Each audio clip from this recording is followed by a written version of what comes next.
ममता बनर्जी ने कहा कि एएमआईएम आप पर आरोप लगाया कि पैसे लेकर अल्पसंख्यक वोट बांटते हैं।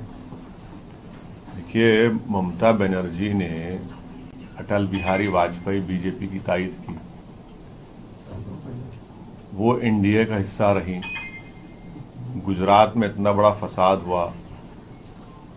अब ममता बनर्जी अगर ये कह रही हैं तो ममता बनर्जी को अब तक साबिका पड़ा है मीर जाफर और मीर सादिक से। ममता बनर्जी को एक अच्छे मुसलमान से अभी तक साबिका नहीं पड़ा, वो पड़ जाएगा। अगर वो ये कह रही है दौलत मिली है तो भाई असदुद्दीन ओवैसी को कोई इतना बड़ा आदमी पैदा नहीं हुआ दुनिया में जो दौलत की बिना पे खरीद सके।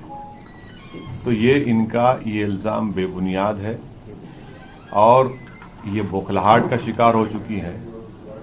ममता बनर्जी को फिक्र करनी चाहिए अपने घर की।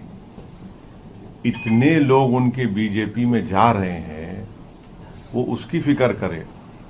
और ममता बनर्जी को हम एक अनसॉलिसिटेड सजेशन देना चाह रहे हैं कि उन्होंने जिस तरीके से बीजेपी से मुकाबला किया, पार्लियामेंट के चुनाव में तो 17 बीजेपी जीत गए, हम तो थे भी नहीं वहां पर। और दूसरा, ममता बनर्जी ने बिहार के वोटर्स को उनकी बेइज्जती की है ये कहकर के ये इनको कामयाबी मिली बिहार में।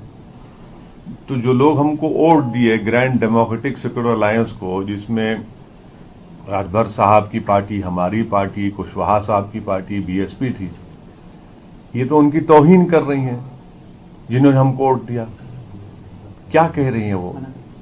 तो उनको बौखलाहट का शिकार है, अपनी पार्टी में उनकी बहुत गड़बड़ है, इसलिए उनको लग रहा है कि अपनी पार्टी की बौखलाहट और गुस्सा निकालो ओवैसी के ऊपर।